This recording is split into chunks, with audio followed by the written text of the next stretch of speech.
आदरणीय महानुभावहरू, बीपी कोइरालाको 38औं स्मृति दिवसको अवसरमा नेपाली काङ्ग्रेस नगर समिति गौरादह तथा प्रदेश निर्वाचन क्षेत्र नम्बर 5 को संयुक्त आयोजनामा आयोजित यस कार्यक्रममा बीपी कोइरालाको संक्षिप्त जीवनी प्रस्तुत गर्ने अनुमति चाहन्छु।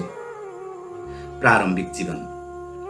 सिन्धुलीको दुम्जा निवासी डिट्ठा नन्दकिशोर उपाध्यायले राज्य लक्ष्मीसँग विवाह बन्धनको गाँठोमा बाँधिएपछि उहाँहरूबाट 4 सुपुत्रहरूको जन्म भएको थियो। यी 4 सुपुत्रहरूमध्ये कृष्ण प्रसाद कोइराला सबैभन्दा कान्छो हुनुहुन्थ्यो। कृष्ण प्रसाद कोइरालाका कान्छी पत्नी दिव्य कोइरालाको कोखबाट भारतको बनारसमा विक्रम सम्वत 1971 भाद्र 24 गतेका दिन विश्वेश्वर प्रसाद कोइरालाको जन्म भएको थियो। पण्डितले ग्रह नक्षत्र अनुसार नवजात बालकको नाम चूडामणि जुराउनु भएको थियो। तर उहाँका ठुला बुवा कालिदासले विश्वनाथको प्रसाद भनेर उहाँको नाम विश्वेश्वर प्रसाद कोइराला राखेकाले भविष्यमा उहाँको यही नामसँग जोडिएर चर्चाको चुली चुन्न समेत सफल हुनुभयो। तत्कालीन राणा शासक चन्द्रशमशेर र पिताजी कृष्ण प्रसाद बीच सुमधुर सम्बन्ध रहेको थियो। दुवैले एकअर्कालाई पत्रचार गर्ने श्रृङ्खला पनि अटुट नै थियो। तर यस्तैमा पहाडबाट चन्द्रगञ्ज पुगेका भरियाहरूले लगाएका जुत्र फाटेर टालेका मैला कपडाहरू जम्मा गरेर पार्सल बनाई चन्द्रशमशेरलाई पठाएपछि कोइराला परिवार विखलबन्दमा परेको थियो। यसपछि चन्द्रशमशेरले पिताजीलाई को बाजन बनाउँदै भन्सारको ठेक्का मात्र खोसेनन् कि विराटनगर स्थित घरबार तथा नेपालमा भएका सबै श्री सम्पत्ति सर्वस्व हरण गरेर सपरिवार भारत प्रवासमा जान बाध्य बनाएका थिए। यसरी विक्रम सम्वत 1974 सुरु भई विक्रम सम्वत 1986 भीम शमशेर सत्तामा आएर स्वदेश फर्कने अनुमति नपाउन्जेल 12 वर्ष लामो वनवासका क्रममा कोइराला परिवारले महाकष्टको भुमरीमा रुमलिनु पर्यो। यस बीचको कालीलाग्दो पीडालाई स्वयं बीपी कोइरालाले आफ्नो कथामा यसरी व्यक्त गर्नुभएको छ। मेरो आङमा लगाएको लुगा बाहेक मेरो अर्को फेर्ने लुगा थिएन। मैले स्कुलमा गरिब विद्यार्थीका लागि प्राप्त हुने 3.5 रुपैयाँको छात्रवृत्तिले फिस तिर्नु पर्थ्यो। दाल भातको 2 छाक त्यो पनि कहिलेकाहीँ बाहेक खाजा खाने कुरो खान पाइन। पिताजीले सहृदय वासुदेव शर्माबाट केही सहयोग रकम जुटाएर जग्गा किनी भागलपुरको टेढीमा बस्ने व्यवस्था मिलाउनु भएको थियो। त्यहाँ उहाँले आदर्श विद्यालयको नामबाट स्कुलको स्थापना समेत गर्नुभएको थियो, जुन स्कुलमा बीपी स्वयं पनि भर्ना भएर अध्ययन गर्नुभएको थियो। झन्डै 5 वर्षपछि टेढीमा गुजारा चलाएपछि फेरि कोइराला परिवारमाथि अर्को अप्रत्याशित दैवी प्रकोपको मुक्का बर्जियो। कोशीको बाढीले कोइराला परिवारको बिल्लीबाट मात्र गरेन कि उहाँहरूको छिन्न भिन्न बनाएर आफ्नो आश्रयस्थल खोज्न बाध्य पार्यो। यसपछि बीपी कोइराला बनारस गएर हरिश्चन्द्र स्कुलमा कक्षा 8 मा नाम लेखाउनु भयो। तर स्कुल जाँदा लगाउन उहाँसँग एक जोर कुर्ता र धोती बाहेक फेर्ने अर्को कपडा समेत थिएन। जुत्ता नभएर उहाँलाई बनारसको प्रचण्ड गर्मीको तातोमा पैताला डढाउनु पर्थ्यो। यस्तै कथा र व्याथाको बीच बीपीले द्वितीय श्रेणीमा म्याट्रिक तहको परीक्षा उत्तीर्ण गर्नुभएको थियो। उहाँले बनारस हिन्दू विश्वविद्यालयबाट इन्टरमिडिएट र स्नातक तहको पढाइ पुरा गर्नुभएको थियो। त्यसपछि विक्रम सम्वत 1993 कलकत्ता विश्वविद्यालयबाट कानुनको स्नातक तह सकेर केही समयका लागि दार्जिलिङमा वकालत पेसामा संलग्न भई उहाँले आफ्नो जीवन चलाउनु भएको थियो। बीपी कोइरालाको राजनीतिक व्यक्तित्व। बीपीको बाल्यकालको समयमा भारतमा महात्मा गान्धीको नेतृत्वमा अंग्रेज विरुद्ध देशव्यापी रूपमा आन्दोलनको राहको बलिरहेको थियो। बीपी भित्रको बाल हृदयमा यहीबाट नै मुक्ति र लोकतन्त्र रूपी वृक्षको बीज अंकुरित हुँदै जाङ्गिन थाल्यो। अंग्रेज भगाउ आन्दोलनमा उहाँको योगदान भारतीय नेताहरूको दाँजोमा कमी थिएन। यस्तै नेपालभित्र उहाँकै नेतृत्वमा भएको क्रान्ति रूपी सूर्यमा 104 वर्षे राणा एकाधिकार बिलाएको थियो। त्यसपछि राजाको बर्बर एवं हिंस्रक प्रहार स्वेच्छाचारिता विरुद्ध उहाँले अन्तिम सास लिउन्जेलसम्म लडिरहनु भएको थियो। बीपीको भारतीय स्वतन्त्र संग्राममा सहभागिता। अंग्रेजको गुलाम बनेर उत्पीडनको जाँतोमा सदियौंदेखि भारतीय जनता पिल्सिएका थिए। विदेशी जुकाहरूको राजनीतिक र आर्थिक शोषणको लामो श्रृङ्खला विरुद्ध महात्मा गान्धीको नेतृत्वमा सन् 1920मा सङ्गठित रूपमा असहयोग आन्दोलनको आँधी चलाएर अङ्ग्रेज साम्राज्यको जग हल्लाइदिए उनीहरूले। बनारसमा महात्मा गान्धी र जवाहरलाल नेहरू उपस्थित भएको एक कार्यक्रममा 8 वर्षीय बालक बिपीले आफ्नो स्थानबाट उठेर सरकारी स्कुल बहिष्कार गर्ने घोषणा गर्नुभएको थियो। उहाँलाई मञ्चमा लगी फुलमाला पहिराएर नेहरूले सम्मान दिएका थिए। यसपछि पिपी गान्धी आश्रम विद्यालयमा भर्ना हुनुभएको थियो। सन् 1930मा महात्मा गान्धीको नेतृत्वमा फेरि एकपटक सिङ्गो भारत अङ्ग्रेज विरुद्ध जुर्मुराएर उठ्यो। सविनय अवज्ञा आन्दोलनको नामबाट भएको यो अहिंसात्मक आन्दोलनले भर्खर म्याट्रिक पास गरेका 15 वर्षीय बिपीलाई नछुने कुरै भएन। उहाँलाई आतंककारी भएको अभियोगमा केही महिना जेल चलान गरियो। भारतमा अङ्ग्रेज विरुद्धको आन्दोलनले उचाइ लिइरहेको अवस्थामा बिपीको प्रथम राजनीतिक जम्का भेट भारतका मार्क्सवादीहरूसँग समेत भएको थियो। उहाँले मार्क्सका पुस्तकहरू पढ्नु भएको थियो र मार्क्सवादीको सानो एकाइ गठन गर्नु पनि भएको थियो। सन् 1934 पछि बिपीको सम्पर्क भारतका समाजवादी नेता जयप्रकाश नारायणसँग भयो। यसपछि अन्य समाजवादीहरू राम मनोहर लोहिया, नरेन्द्र देवसँग उहाँको साक्षात्कार हुन थाल्यो। यसपछि उहाँले मार्क्सवादी विचारलाई तिलाञ्जली दिनुभयो र सन् 1936मा समाजवादी दलको सदस्य बन्नुभयो। 2 वर्षपछि बिहार प्रदेश समाजवादी दलको संगठन मन्त्रीमा छानिनु भएको उहाँले यसको लगत्तै सुशीला कोइरालालाई जीवनसाथीको रूपमा वरण गर्नुभएको थियो। सन् 1942 को भारत छोडो आन्दोलनका क्रममा बिपीलाई अङ्ग्रेज सरकारले पटनामा पक्राउ गरी बाँकीपुर जेलमा डाक्टर राजेन्द्र प्रसादसँग थुनामा राखेको थियो। पछि उहाँलाई हजारीबाग जेलमा सारियो, जहाँ जयप्रकाश नारायण र राम मनोहर लोहियालाई समेत राखिएको थियो।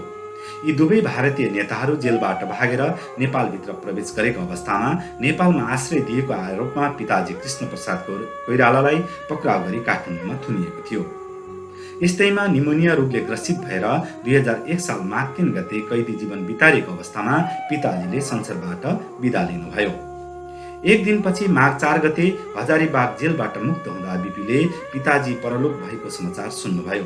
यसरी आफ्नो जन्म, लालन पालन, शिक्षा र संस्कार दिने श्रद्धेय पिताको जीवनको अन्तिम क्षणमा एक झल्को मुख हेर्न समेत पाउनु त परे जाओस्, पिताजीको चित्तमा दागबत्ती समेत दिन नपाउने सम्मको परिस्थिति साम्राज्यवादी अङ्ग्रेज र जहानिया राणाशाहीको साझेदारीमा उत्पन्न भएको घटना निसन्देह बिपीको जीवनमा बियोको मर्मान्तक कथा बनेर रहेको छ। विक्रम सम्वत 2007 सालको जनक्रान्तिमा बिपी कोइरालाको भूमिका। भारतमा अङ्ग्रेज साम्राज्यको अस्त भई नेहरूको नेतृत्वमा अन्तरिम सरकार बनेपछि विक्रम सम्वत 2003 साल आश्विन 18 गते पटनाबाट प्रकाशित हुने सर्चलाइट पत्रिकामा नेपाल आह्वान शीर्षकमा लेख लेखी नेपाली जनताको सुनौलो भविष्यको निर्माण गर्न राणा शासन रूपी कुम्भकर्णको थाप्लोमा बुदबुते खन्याउने राजनीतिक दल खोल्नुपर्ने सार्वजनिक आह्वान बिपीले गर्नुभएको थियो। उहाँको आह्वानमा एकबद्धता जाहेर गर्दै कार्तिक 15 गते भारतका विभिन्न ठाउँमा अध्ययनरत युवाहरूले बनारसमा एक भेलाको आयोजना गरी अखिल भारतीय नेपाली राष्ट्रिय कङ्ग्रेस नामको दल स्थापना गरेका थिए। बिपीले जेलबाट भागेर भारत पुगेका गणेशमान सिंहसँग अन्तरङ्ग छलफल गरेपछि विक्रम सम्वत 2003 साल माघ 12 र 13 गते कलकत्तामा भएको सम्मेलनले पार्टीको नाम नेपाली राष्ट्रिय कङ्ग्रेस राख्ने तय गर्दै प्रजा परिषदको आन्दोलनमा जेल परि कारावास जीवन बिताएका टङ्कप्रसाद आचार्यलाई सभापति बनाएर बिपीलाई कार्यवाहक सभापतिको जिम्मेवारी दियो। विक्रम सम्वत 2003 साल चैत्र 12 गते विराटनगर जुटमिलको मजदुर हडतालको सन्दर्भमा आफ्ना सहयोगी सहित बिपी पक्राउ पर्नुभयो। उहाँ भारतीय नेताहरूको दबावमा विक्रम सम्वत 2004 साल भदौमा मुक्त भएपछि माघ 20 देखि 22 सम्म सम्पन्न भएको नेपाली राष्ट्रिय कङ्ग्रेसको दोस्रो महाधिवेशनले उहाँलाई सर्वसम्मत सभापतिमा निर्वाचित गरी मुख्य कमान्डर बनाएको थियो। उहाँ विक्रम सम्वत 2005 सालमा आन्दोलनलाई अगाडि बढाउन काठमाडौँ पुगेको बेला प्रहरीले पक्राउ गरी 8 फिट लम्बाइ 7 फिट चौडाइ भएको यातना गृहमा हतकडी नेल लगाएर शरीरमा साङ्लोले बाँधी 6 महिनासम्म अत्यन्तै कष्टप्रद सजाय उहाँलाई दिएको थियो। यस्तो अमानवीयताको स्वीकृति तोड्न उहाँले विक्रम सम्वत 2006 साल वैशाख 19 गतेबाट लगातार 29 दिनसम्म भोक हडताल गर्नुभएको थियो। बाध्य भएर प्रधानमन्त्री मोहन शमशेरले उहाँलाई मुक्त गर्दै भेटका लागि निम्तो समय दिएका थिए।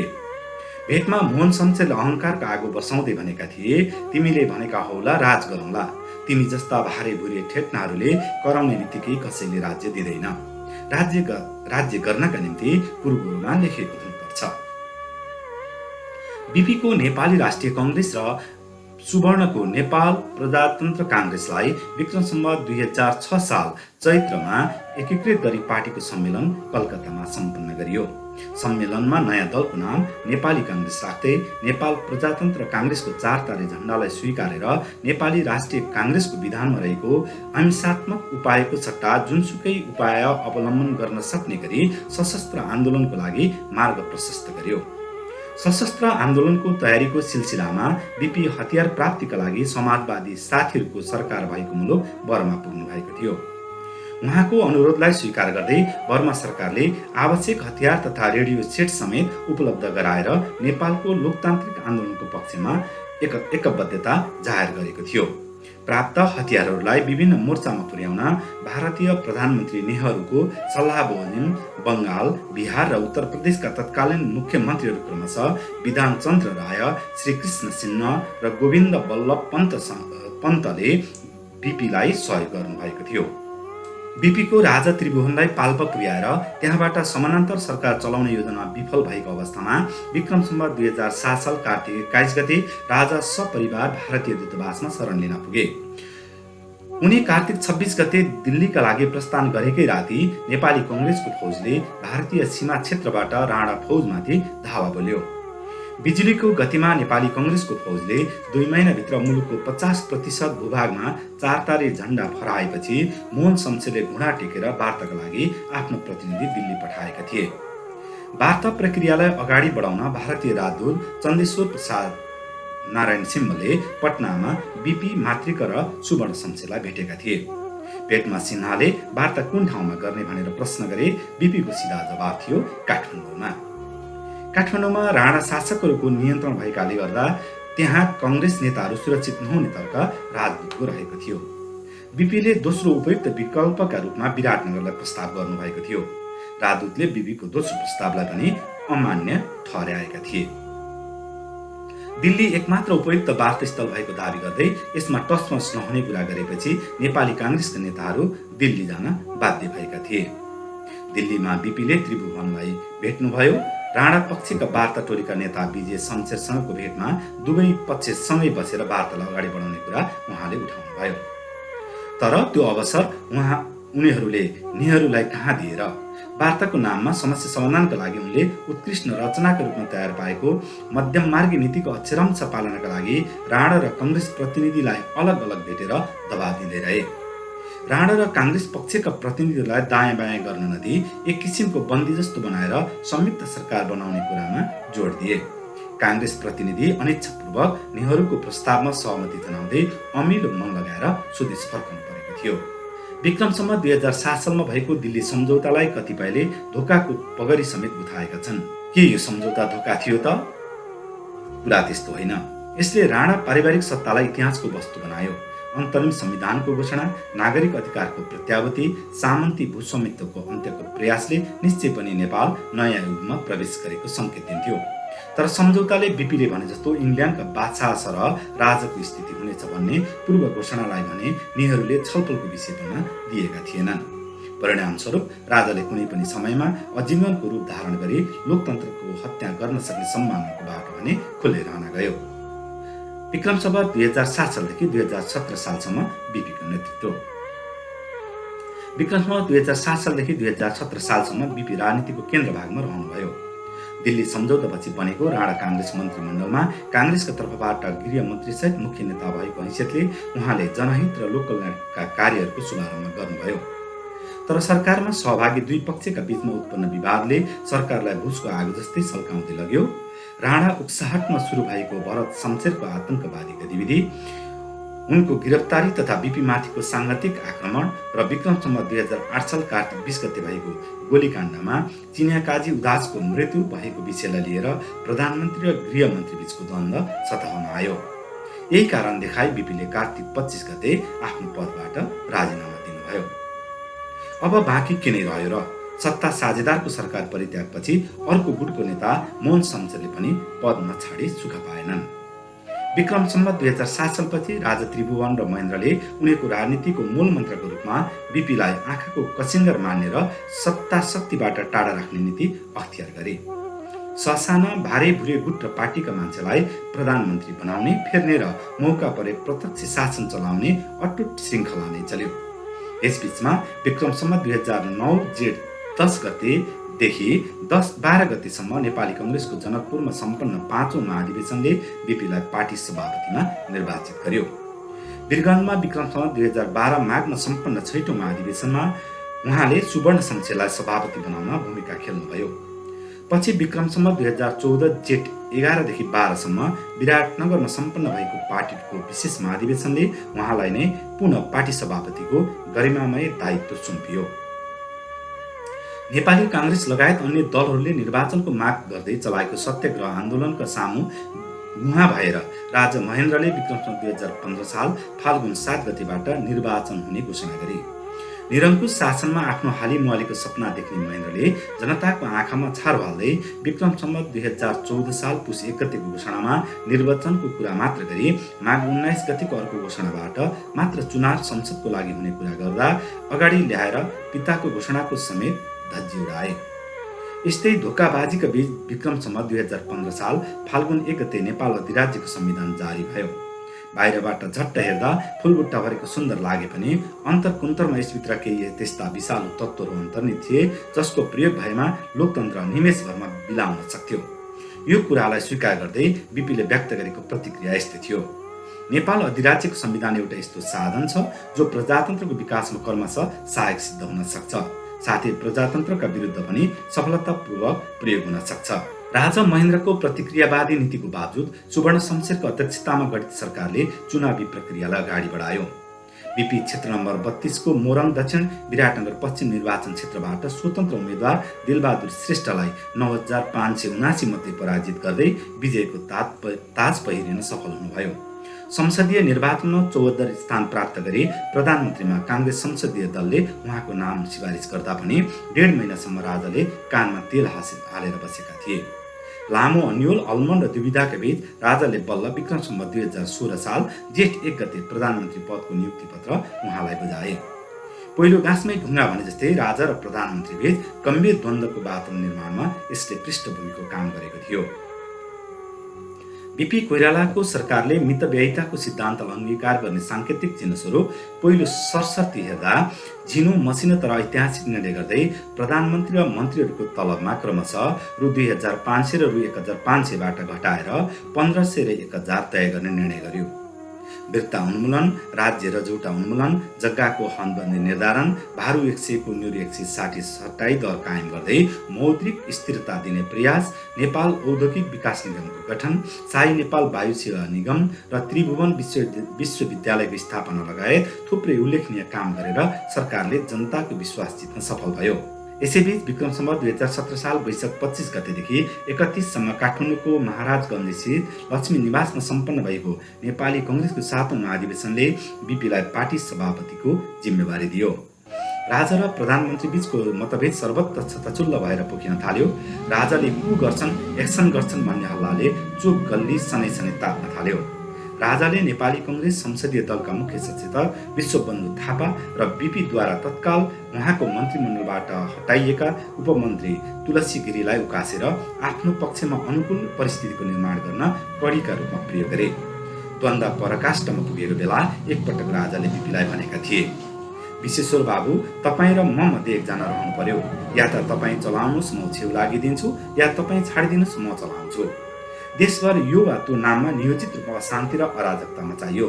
सैनिक हस्तक्षेपको लागि षड्यन्त्रको जाल बिछ्याउने तयारी पूरा भएपछि विक्रम सम्वत 2017 साल पुस 1 गते थापाथलीमा तरुण दलको कार्यक्रममा सहभागी भएको अवस्थामा राजा महेन्द्रले दरबारका समरराज कुँवर र सेनाका सुरेन्द्र बहादुर शाहलाई कार्यस्थलमा पठाएर प्रधानमन्त्री बिपी लगायत उपस्थित सबै मन्त्रीहरूलाई पक्राउ गर्न लगाए।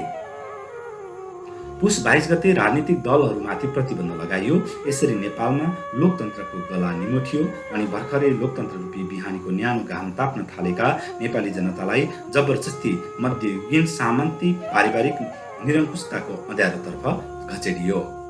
लोकतन्त्र पुनर्बहालीका लागि कति नेपालीले रगत चढाउनु पर्ने हो, त्यसका लागि कति समय लाग्ने हो, त्यो कुराको फैसला इतिहासले भविष्यको पुल्टामा छाडिदियो। विक्रम सम्वत 2017 पछि बिपीको राजनीतिक जीवन। राजा महेन्द्र लोकतन्त्रवादी शक्तिलाई दबाएर घरको न घाटको बनाएको ठानेर खुसीले मक्ख थिए। तर लोकतन्त्रको पक्षमा अभिव्यक्त हुने आवाजलाई बुट र गोलीको भरमा दबाउने दृष्टता बालुवाको घर बनाउनु जस्तै थियो। विक्रम सम्वत 2017 सालको घटनासँगै सुवर्ण शमशेरको नेतृत्वमा भारतबाट सशस्त्र अभियान सुरु भइहाल्यो।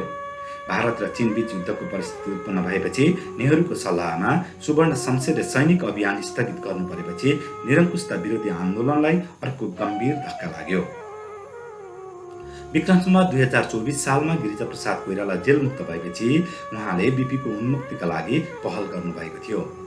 आखिरमा सुवर्ण शमशेरद्वारा पार्टीका तर्फबाट जारी गरिएको वक्तव्यलाई समर्थन गर्दै बीपीलाई छाड्ने वातावरण बनाइयो। सहमति अनुसार विक्रम सम्वत 2025 साल कार्तिक 14 गते बीपी र गणेशमान सिंहले काल कोठरीको 8 वर्ष लामो एकान्तवासबाट मुक्ति पाउनुभयो। बीपीले सशस्त्र सङ्घर्षका लागि भारतकी प्रधानमन्त्री इन्दिरा गान्धी लगायत युरोपका विभिन्न मुलुकका नेताहरूलाई भेटेर कूटनीतिक, आर्थिक र भौतिक सहयोगको हात थाप्नु भएको थियो। तर यसबाट उहाँले ठोस उपलब्धि हासिल गर्न नसकेपछि आर्थिक स्रोत जुटाउन गिरिजाप्रसाद कोइरालाले तयार पारेको विक्रम सम्वत 2030 सालको विमान अपहरणको आत्मघाती र अकल्पनीय योजनालाई समेत उहाँले मन्जुरी दिनुभएको थियो। विमान अपहरणबाट लुटिएको 30 लाख भारतीय रुपैयाँ नेपाली कङ्ग्रेसको फौजी सङ्गठन विस्तार र हतियार सङ्कलनमा उपयोग गरियो। सम्पूर्ण तयारी पूरा भएपछि यो फौजलाई ओखलढुङ्गा हान्नलाई परिचालन गरियो। बीपी स्वयं यो फौजलाई बिदाई तथा शुभकामना दिन मुजफ्फरपुरको डोलीसम्म पुग्नु भएको थियो। यो अभियान 100% आत्मघाती र प्रत्युत्पादक साबित भयो। टिम्मुर बोटेको ओढरमा नेपाली काङ्ग्रेसलाई यो युगान्तरसम्म बिर्सन नसकिने घाउ लाग्यो। यो घाउबाट बीपी मर्माहत बन्नुभयो। उता भारतमा इन्दिरा गान्धीको सरकारले विमान अपहरणमा संलग्नहरूलाई धमाधम पक्राउ गर्न थाल्यो। स्वयं बीपीको दिल्ली नीति बाग स्थित निवासमा प्रहरीले खानतलासी लियो। बिहारको आन्दोलन र संसदीय निर्वाचनको विषयले लिएर इन्दिरा गान्धीले सङ्कटकाल लागू गरी विपक्षी दलका सबै नेताहरूलाई खोरमा हालिन्।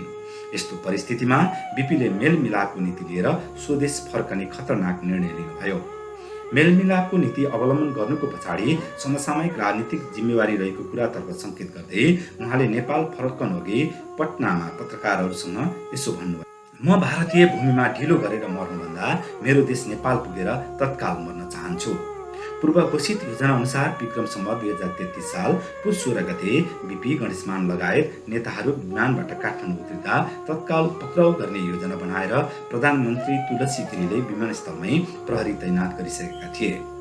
विमानस्थलमा उत्रनसाथ बीपीलाई पक्राउ गरी सरासर सुन्दरीजल जेलमा पुर्याइयो। बीपी आफ्नो ज्यानको जोखिम मोलेर स्वदेश फर्कनु भएको थियो। उहाँमाथि 7वटा राजद्रोह सम्बन्धी मुद्दा चलेका थिए, जसमध्ये एउटामा मात्र उहाँ दोषी ठहरिएर मृत्युदण्डको सजाय लाग्न सक्थ्यो। यसरी लगाइएका आरोपको न्यायिक निरूपणका लागि विक्रम सम्वत 2033 साल माघ 10 गते गोविन्द बहादुर श्रेष्ठको अध्यक्षतामा विशेष अदालत गठन भयो। पछि यो अदालतको जिम्मेवारी जनकमान श्रेष्ठले पाए।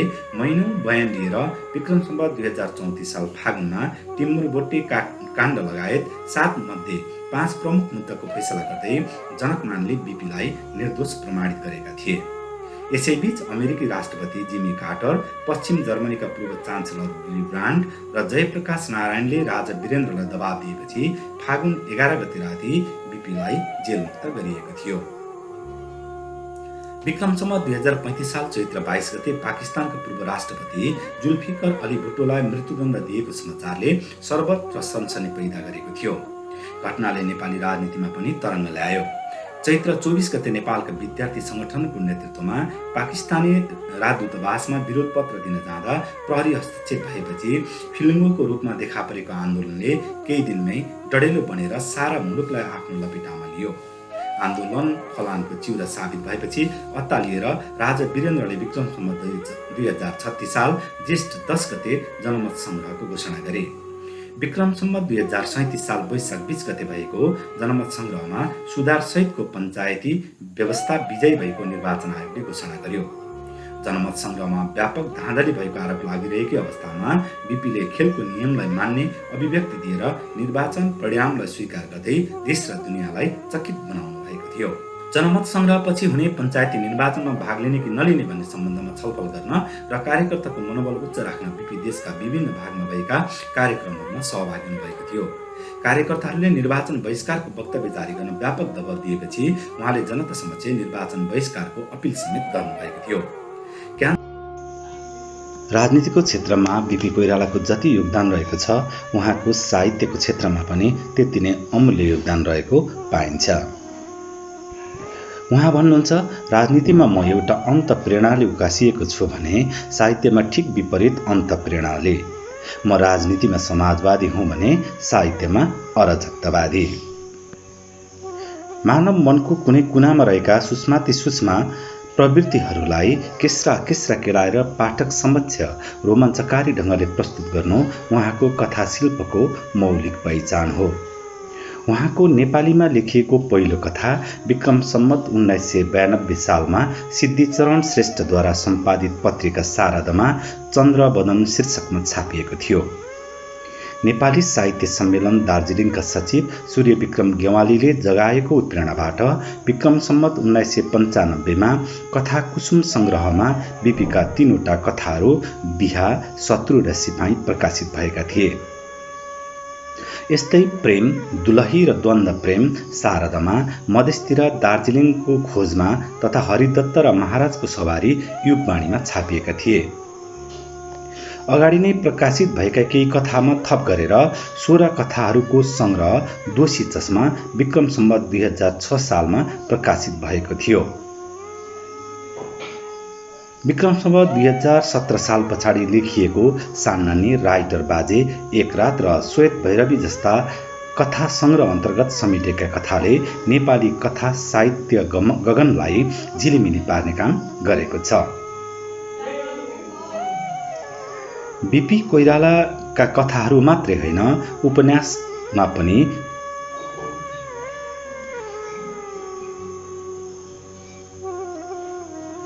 बीपीको उपन्यास 3 घुम्तीमा नारीको अस्तित्वको खोजी भएको छ भने त्यस्तै गरेर सुम्निमा उपन्यास जेलमा बस्दा 2 संस्कृतिको प्रतिनिधित्व गर्दै आफ्नो अड्डी पेश गर्ने रामनारायण मिश्र र देवानसिंह राईबीच भएको चर्काचर्की बहसको चित्रलाई समेटेर 2 सभ्यताको सङ्गमस्थल बनाउने चिन्तनबाट अनुप्राणित भएको छ।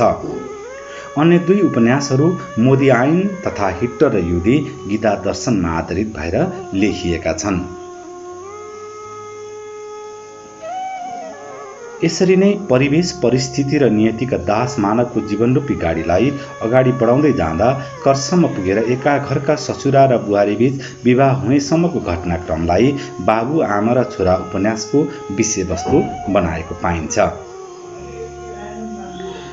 उहाँले लेख्नुभएका तर प्रकाशित नभएका महत्त्वपूर्ण लेखहरूलाई अन्ततगत्तो जेल जर्नल र बीपी कोइरालाको आत्मवृत्तान्तमा समेटिएको पाइन्छ। बीपीले आफूलाई विश्व समाजवादी आन्दोलनको अग्रज हस्तीहरूको सूचीमा सगर्व भ्याउन सफल हुनुभएको छ। त्यसैले नै विक्रम सम्वत 2007 सालको क्रान्तिमा बर्माको समाजवादी सरकारबाट हतियार उपलब्ध भयो भने भारतका समाजवादीहरूले राणा विरोधी आन्दोलनमा काँधमा काँध मिलाएर मोर्चा सम्हालेका थिए। नेपाली जनताको मुक्तिका लागि लड्दा लड्दै भारतीय समाजवादी कार्यकर्ता कुलदीप झाले शहादत समेत प्राप्त गरेका थिए। बीपी विक्रम सम्वत 2010 सालमा रङ्गुनमा भएको एसियाली समाजवादी सम्मेलनमा सहभागी हुनुभएको थियो।